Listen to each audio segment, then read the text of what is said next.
Herkese merhaba, ben Eylül Aşkın. Yumuşak gücün ve becerilerin kültürel diplomasiye etkisi üzerine hazırlamış olduğumuz mini serimizin bu üçüncü programında Harika Çocuk unvanıyla müzik yaşamına başlamış, Paris Konservatuarı piyano bölümünü 16 yaşında birincilik derecesiyle bitirmiş, uluslararası alanda istisnai bir Chopin icracısı olarak kabul edilen, Ahmet Adnan Saygun'un dünya çapındaki en güçlü yorumcusu olarak tanınmış, Türkiye Cumhuriyeti Devlet Sanatçısı unvanına sahip, Cumhurbaşkanlığı Senfoni Orkestrası solisti, Bilkent Üniversitesi sürekli sanatçısı, UNICEF Türkiye İyi Niyet Elçisi, piyanist Gülsin Onay'la beraberiz. Merhaba, çok teşekkürler bize evinizde ağırlama nezaketi gösterdiğiniz için ve bu projeye katkı sağladığınız için öncelikle. Rica ederim. Ben de kutlarım. Hoş geldiniz evime ve gerçekten çok güzel bir proje. Onun bir parçası olmak da benim için çok büyük mutluluk. Teşekkür ederim. Konuya şöyle giriş yapacağım. Sizce sanat, kültürler ve ülkeler arası nasıl bir köprü görevi görüyor? Çok önemli bir görev. Bence doğal olarak insanları birleştiren, hiçbir ayrım yapmadan, yani her kesimden, her ülkeden, her dilden, dinden insana ulaşabilen, kalbine dokunabilen çok önemli bir köprü. Bu tabii hem müzik olarak hem resim olarak hem yani şiirler de tabii orada biraz dili çevirmek gerekiyor ama çok çok ulaşılması en rahat, kolay bir köprü diyebilirim. Kültürel diplomasiye katkıda bulunmayı amaçlayan uluslararası hangi projelerde yer aldınız? Buralarda neler deneyimlediniz? Bunun için de vakıflardan bahsedebiliriz. Tabii. UNICEF'e geleceğiz. Evet, evet. Şöyle pek çok platformda, yani bugüne kadar, çünkü ben 80'i aşkın ülkede 2500 civarında konser verdim. Müthiş Onun bir sayı. için ve bu ülkelerde çok sayıda değişik organizasyonlarla dinleyicilere ulaşabildim. Tabii bu çok çok güzel, önemli bir deneyim benim için. Fark ettim ki gerçekten nerede olursa olsun, yani bu işte Japonya olabilir, Afrika olabilir, Amerika, Avrupa ülkeleri, yine her şekilde müzikle kalplere ulaşabiliyorsunuz. Ve aynı alkışı alıyorsunuz. Aynı alkışı alıyorsunuz, aynı heyecanı yaşatıyorsunuz. Çok büyük bir mucize gibi bir şey. Yani o kadar çok anım var ki, o kadar enteresan olaylarla karşılaştım ki. Yani belki de ilk defa mesela böyle bir konsere gelmiş olan ve bu sanatın gücünden etkilenmiş olan dinleyicilerle daha sonra sohbet etme fırsatım oldu.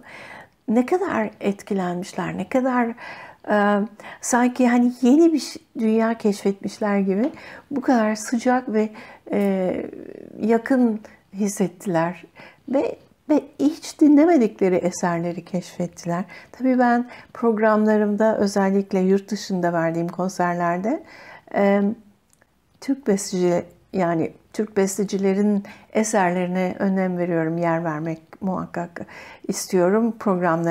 Programlarımda hep oluyor. Bu da onlar için, yani profesyonel müzisyenler için bile bazen yeni bir keşif oluyor.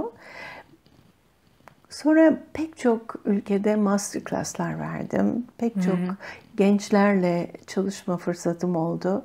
O platformlarda da işte Gümüşlük Festivali olsun, mesela Şirince Köyü olsun, bu STOA projesiyle İzmir'de yapılan, benim adıma yapılan ADS Gülsin Onay Piyano Festivali olsun, yarışması olsun, pek çok yarışmada, yurt dışında da jüri üyeliği yaptım.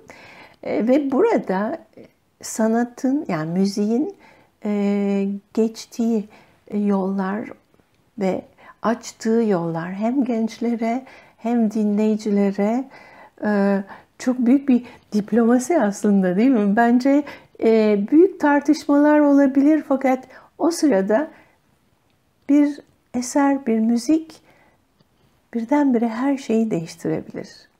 Şimdi Adnan Saygun'un Yunus Emre oratoryosu New York'ta ilk defa seslendirildiği zaman, tam tarihini hatırlayamıyorum ama 1900'lerin başlarında sanıyorum. Stokowski yönetmiş. Dünyanın en önemli, en büyük şeflerinden biri. New York Filarmoni'yi ve o sırada bir yani siyasi bir konu üzerine toplantılar oluyormuş. Yani Amerika'da ve o konsere geldikten sonra olumlu kararlar çıkmış. Yani bizim lehimize. Bu çok önemli bir şey. Yani sanatın bazen ulaşabileceği yerlere başka hiçbir şey ulaşamıyor. O kadar önemli. Çünkü daha çok belki de insanları tek bir noktada buluşturduğu için, kavga etmeye çok fırsat bulamadığınız için. Kesinlikle. Tabii ki yani her şey sadece yumuşak ve güzel değil. Mutlaka sanatın içinde de aslında bestecilerin eserleri de o kadar farklı şeyleri ifade ediyor ki. Yani Chopin'in acıları, o yani ülkesinden uzak kaldığı için çektiği bütün sıkıntılar, üzüntüler, onlar yansıyor.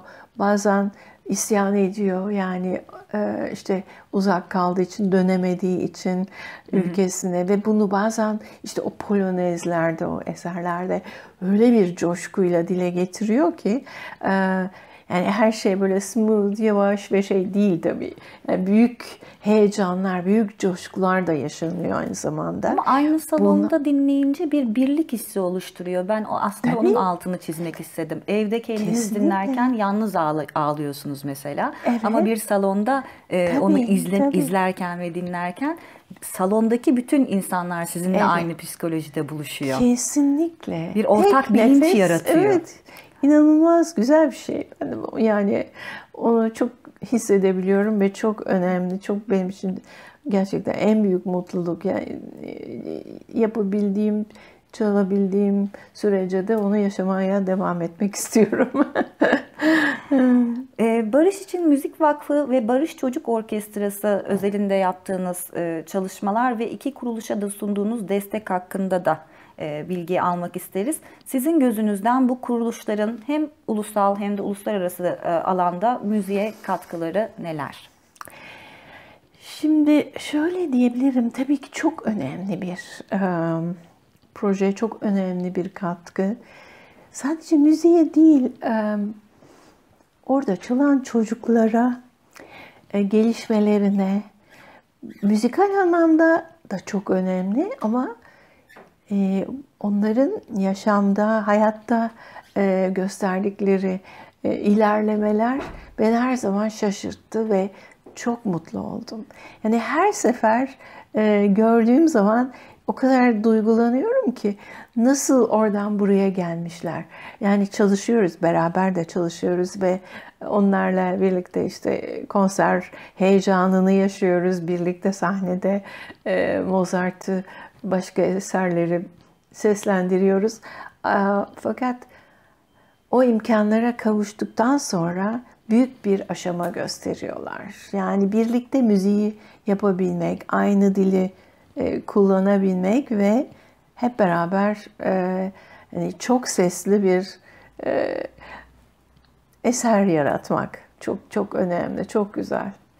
Aslında hani El Sistema'dan ilham alıp oluşturulmuş ve imkanı olmayan çocukların müzikle uğraşabilmesine olanak sağlayan kuruluşlar ikisi de, değil mi? Evet, evet, çok çok güzel bir şey. Yani büyük bir hizmet, büyük bir emek. Hepsine çok teşekkür ediyorum. Yani bu olağanüstü bir şey ve uzun ömürler diliyorum tabii bunu. Çünkü bazen çok güzel bir oluşum yeterli destek olmazsa devam edemiyor. Burada sanırım şimdiye kadar yapılan güzel destekler iyi sonuçlar aldı ve böyle devam etti. Uluslararası bir izleyici kitlesi için sanat üretmekle kendi kültürel bağlamınız için sanat üretmek nasıl farklılık gösteriyor? Bana aslına bakarsanız büyük bir fark yok. Çünkü üreten de sanatın kendisi de aynı. Onun için alıcı farkı var burada sadece. Fakat orada da inanılmaz bir şekilde alıcı birleşiyor. Hiç dediğimiz gibi daha önce de vurguladık. Fark etmiyor. Yani bu hangi dinleyici olursa olsun verilen değeri hissedebilecek kapasitede. Hissedebilecek diyorum. Belki tam anlamak için, yani tam anlamak derken işte bilgisi belki daha fazla olabilir. Bir senfoninin kaç bölüm olduğunu ya da işte Beethoven kimdir, Chopin kimdir, bunları bilen ve tarihini incelemiş olanlar çok olabilir ama olmayanlar da aynı şekilde o büyük eseri hissedebiliyorlar.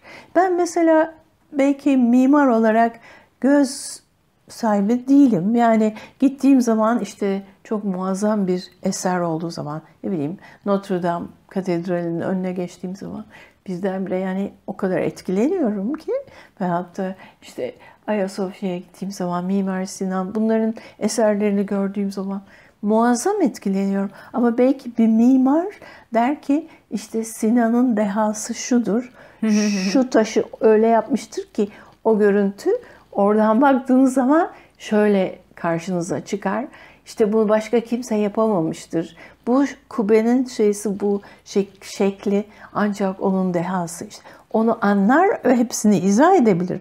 Ben hiçbirini anlamam ama onun etkilendiği kadar ben de etkilenirim. Çünkü eser, yani şaheser dedikleri, eserlerin şahı gibi şaheserler her zaman ölümsüz olarak bütün insanlık boyunca diyelim yaşamaya devam edecekler.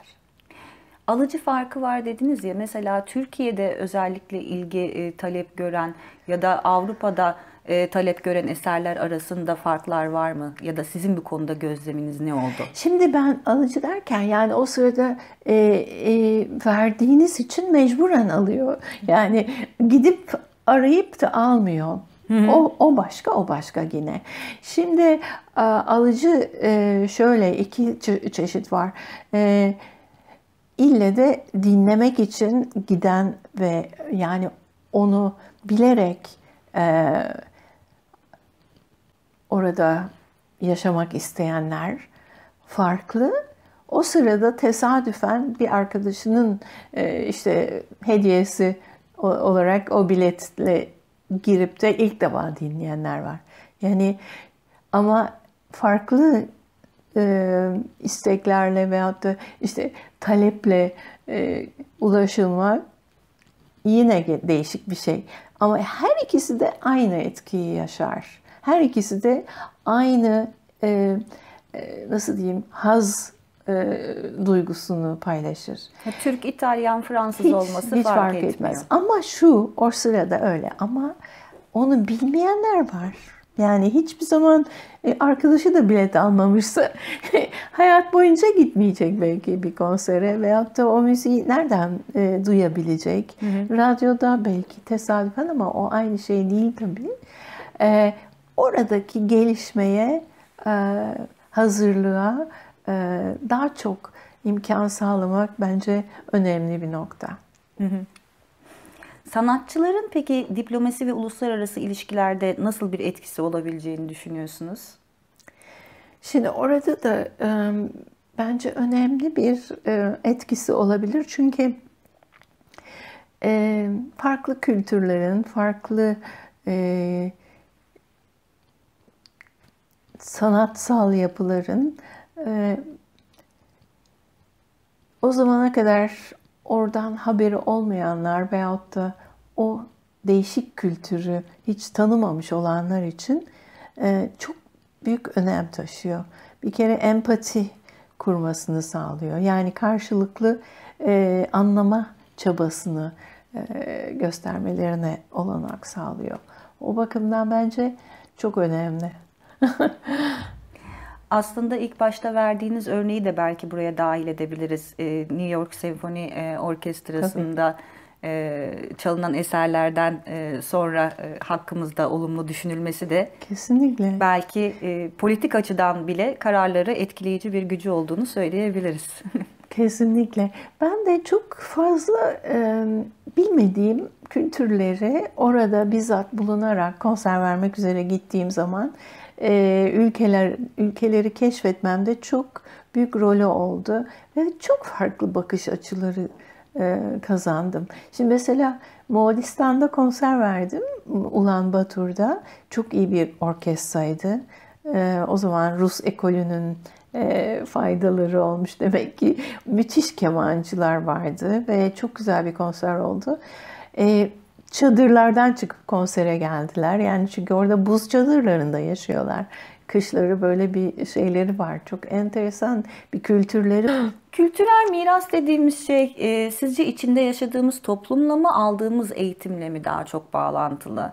Ve sizin sanatınız, sizin yorumunuz kendi kültürel mirasınızı nasıl yansıtıyor? Şimdi tabii ki yansıtıyor. Şöyle diyeyim, ben tabii en çok müzikle bunu yaşayabiliyorum.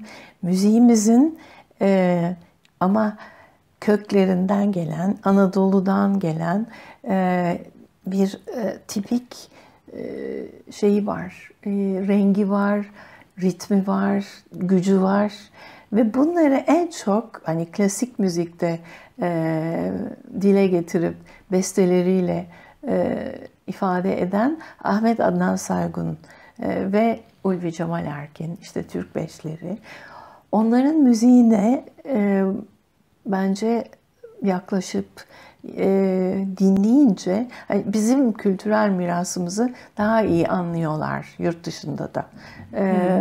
Onun için onları mümkün olduğu kadar seslendirmeye gayret ediyorum. Kendim de çünkü çok mutlu oluyorum. Çok hissederek yaşıyorum çalarken. Çalışmalarınızın kültürel diplomasinin hedeflerine katkıda bulunduğunu düşünüyor musunuz? Eğer öyleyse nasıl? Yani sizin arkanızdan da verilen olumlu kararlar oldu mu mesela sizin konserinize gelip? Bence evet düşünüyorum. Yani şöyle ki bu alanda özellikle masterclass'larda da görüyorum. Yani yurt dışında yetiştirmek üzere belki birkaç hafta çalışmalar yaptım senede, yani 5-6 kez işte İngiltere'de olsun, Çin'de, Japonya'da, Güney Amerika'da, Kuzey Amerika'da, her yerde. Orada özellikle işte söylediğim gibi Türk bestecilerinin eserlerini, aksak ritimlerini, o modal melodileri onlara aktarınca çok farklı bir yenilik oluyor. Hiç bilmedikleri, tanımadıkları önemli bir katkı diye düşünüyorum. Onu tanımaları. Onun dışında tabii konser verdiğim zaman gelen önemli devlet adamları olmuştur. Büyükelçiler, diplomatlar, onların da etkilenmesi bence bu yolda bir adım sayılır. Bir de yine uluslararası alanda da Türk müziğini tanıtan, klasik müzik alanında özellikle önemli isimlerden de biri oldunuz kendiniz aynı zamanda. Evet, güzel bir misyon, güzel bir görev. Ben bunu hep gururla taşıyorum. Adnan Saygun'un piyano konçertosunu yurt dışında işte 18 farklı orkestrayla seslendirdim. Defalarca. Yani tabii Türkiye'de çok kez bütün orkestralarla seslendirdim. Bu farklı orkestraların çoğunda diyebilirim bir ilk oldu. Yani o müziği seslendirmek. Ve o kadar severek, hissederek çaldılar ki sanki her zamanki coşkuyla çaldıkları işte bir Çaykovski, Rahmaninov eseri gibi. Onda da onu hissettiler. Yani bu çok önemli bir şey bence. Güzel bir e, gurur vesilesi. Sanat festivallerin, sergilerin, konserlerin kültürler arası diyaloğu teşviği ile ilgili neler düşünüyorsunuz? Festivaller pek çok kültürü birleştiriyor. Yani bir flamenco dansını ilk defa görenler oluyor. Bazen ilk defa Beethoven dinleyenler oluyor. Bazen işte çeşitli kültürlerin orada sergilenmesi kültürler arası bir köprü, bir birleşme.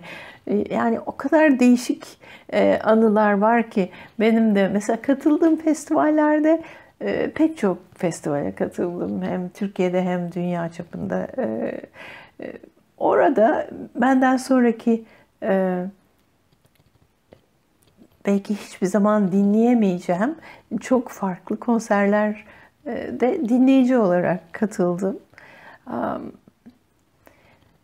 Yani o iletişim, o etkilenme, o müziğin gücüyle insanların tek nefes halinde olması. Bazen dinleyici olarak da katılmak beni çok etkiliyor.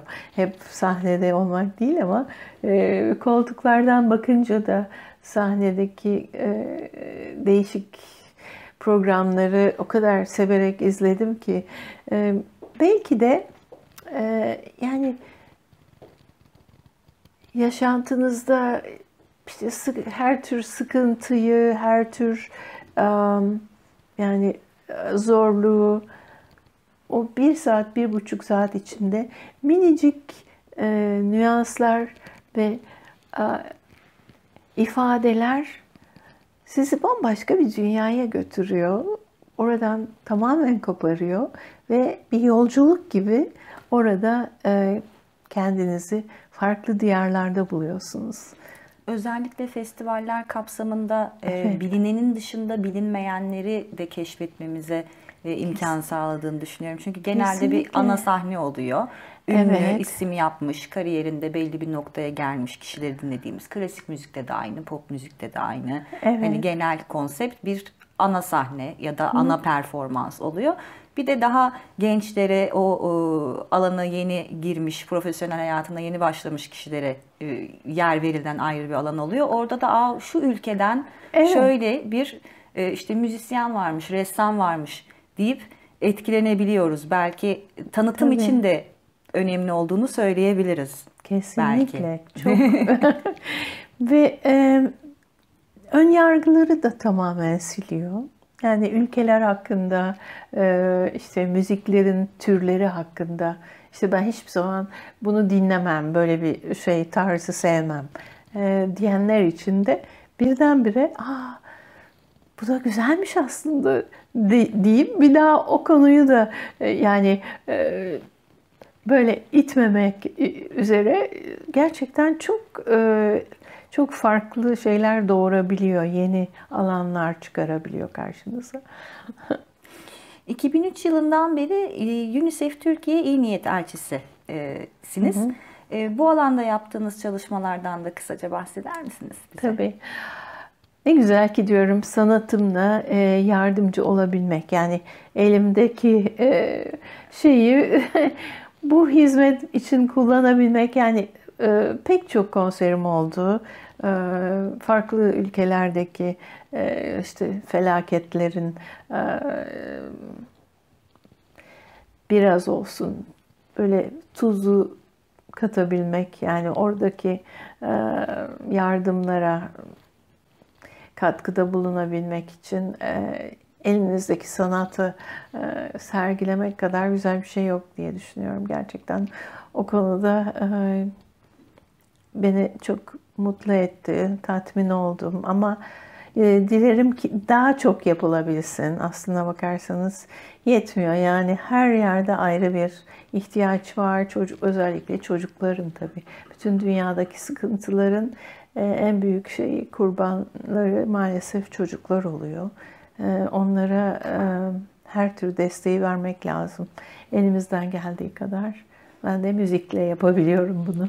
Konser verip Evet, gelirini konser, bağışlamak evet, şeklinde. öyle. Evet, evet. Bu alanda yaptığınız konserlere özellikle bir yerden duyuruyor musunuz? Mesela bu programı seyredip de ben hani hem Gülsün Hanım'ı dinlemek istiyorum hem de böyle bir şeye katkım olsun istiyorum diyen insanlar nereden haberdar olabilirler? İşte en son İngiltere'de bir konser vermiştim. UNICEF yine deprem yararına, 2 sene önceki deprem yararına. UNICEF hem kendisi duyuruyor hem ben sosyal medya aracılığıyla duyurular yapıyorum. Bu şekilde yani bir şekilde UNICEF Türkiye üzerinden veya sizin sosyal bu medyanızdan. şeyde UNICEF Türkiye ve benim sosyal hesaplarımdan. Evet. Bunu aslında başta konuştuk, yumuşak gücün kültürel diplomasiye katkısı üzerine siz neler söyleyebilirsiniz? Hem bir sanatçı olarak hem hani Türk vatandaşı olarak bir şeylerin hep diplomatik açıdan işlemesinin dışında bence sanatın ve felsefenin de dahil edildiği, onun da birleştirici, onların da birleştirici gücünü kullanarak bir şeyler daha farklı olabilir mi? Siz bu duruma nasıl bakıyorsunuz? Sanatın nasıl bir etkisi olduğunu yani her gün daha iyi anlıyorum. Bu yaşa geldim hala. Ne kadar yapıcı, ne kadar olumlu ve insanları yani tabii ki tamamen iyileştirmiyor ama büyük ölçüde umut ve iyiliğe götürmeye böyle bir gücü var sanatın. Burada saatlerce konuştuğunuz, tartıştığınız bir konuda bir de bakıyorsunuz araya bir sanat girdiği anda her şey birdenbire kendiliğinden yola giriyor, çözülüyor. Sanki tren rayına girmiş gibi. Yani gerçekten sanatın büyük bir etkisi olduğunu düşünüyorum. Çözülemeyen pek çok yerde, problemde keşke müzik araya girse ve orada birdenbire zihin açıklığıyla konular tamamen kontrol altına alınabilse diye düşünüyorum. Şimdi çağımızın bir gereği olarak dijital platformların da artık oldukça yaygınlaşmasıyla birlikte bu çevrim içi sanat topluluklarının geleneksel kültürel diplomasi çabalarını nasıl dönüştürdüğünü düşünüyorsunuz? Veya sanata bakışı da buna katabiliriz. Sanata bakışı, işte erişilebilirliği, dijitalleşmenin, dijital platformların, çevrim içi sanat topluluklarının etkisi hakkında siz bir sanatçı olarak neler düşünüyorsunuz? Biliyor musunuz, pandemi döneminde biliyorsunuz tabii ki bütün konserler iptal oldu. Hiçbir sanatsal etkinlik yapılamadı. Orada benim de bir turnem olacaktı. İtalya'da, Fransa'da ve Polonya'da konserlerim olacaktı. Hatta ertesi gün Polonya'da başlayacaktı, Varşova'da. Ve birdenbire her şey kapanınca o gün ben birdenbire son anda aklıma geldi. Çok iyi hatırlıyorum, 15 Mart'tı galiba. Ve karar verdim. Varşova programımı çevrim içi olarak dijital yani sosyal medyada canlı yayın olarak yapmaya karar verdim ve onu da bildirdim sabahleyin ve 1 milyona yakın izleyicisi oldu. Yani ben de inanamadım. Muazzam nasıl bir olur rakam. bir şey diye. Evet. Ve bu çünkü ilk yani sanıyorum ben yaptım onu ülkemizde. Belki birkaç hemen arkamdan pek çok sanatçı da başladı ama bunu ben bildirdiğim andan itibaren inanılmaz bir mesaj yağmuruna tutuldum. Yani oraya herkes bir şey yazdı. Hatta öyle bir şey oldu ki peki dedim Chopin mi çalayım, Beethoven mu çalayım? Yani öylesine bir liste bir cevaplar, yani sanki onu bekliyorlarmış gibi inanılmaz bir heyecan oldu benim için ve aynı konsere çıkar gibi giyindim ve işte cep telefonumda çünkü başka bir şeyim yok o sırada. Yani çünkü daha sonra ben her pazar günü yapmaya devam ettim o canlı konserleri ve eşim bu sefer bir sistem kurdu. Hani 2 kameralı işte mikrofonu, ama bu ilki ben ütü masasının üzerine koydum o şekilde. Ve tabii ki yani onu demek istiyorum ki aynı şey değil. Yani bir konserde tabii ki salonun akustiği, insanlarla beraber olmak ve dinlemek çok farklı, çok güzel. Burada ne de olsa ses kalitesiydi, şuydu, yani aynı şey değil ama çok fazla kişiye ulaştı ve onu gördüm. Daha sonraki canlı yayınlarda, pazar konserlerimde hiç hayatında konsere gitmemiş ama çok uzaklarda oturan, işte güneyde, kuzeyde, doğuda, her yerde seyredenler başladı. Yani bana ulaştılar ve ne kadar çok kişiye erişilebiliyor. O sırada yani onu gördüm ve hala öyle tabii ki dünyanın her yerinden bir konser salonunda verilen o akşamki konsere katılabiliyorsunuz. Günümüzde çok önemli bir şey. Yani o ulaşma ve yani her yerdeki olaylardan haberdar olabilme konusunda önemli bir gelişme tabii ki. Yani güzel, hem çok güzel, sakıncaları da var mutlaka. Belki tembelliğe itebilir. Giyinip dışarı çıkıp salona gideceğime şimdi buradan seyredeyim diyenler de Kesinlikle olabilir ama aynı şey ama değil ikisi tabii. de bir arada olmalı diye düşünüyorum. Kesinlikle, Ben de size kesinlikle. katılıyorum. Evet, belki yani yani mesela yaşlı bir insan belki hakikaten dışarıya çıkmakta zorlanabilir o sırada, ama o canlı olayı, yani oraya katılmak isteyebilir. Onun da çok önemli farkı var yani. Stüdyoda yapılan bir kayıtla. En uç Evet. köşesinden bir başka biri açıp işte Gülsün Onay dinlemek isteyebilir o esnada, ama kalkıp Evet. İstanbul'a ya da X Kesinlikle. ülkesine gitme imkanı o Evet, esnada evet, yoktur. kesinlikle, kesinlikle. Neden olmasın? Tabii. Peki bu Böyle. anlamda sizin için öne çıkan, kullandığınız, bildiğiniz platformlar hangileri? Çevrim içi platformlar.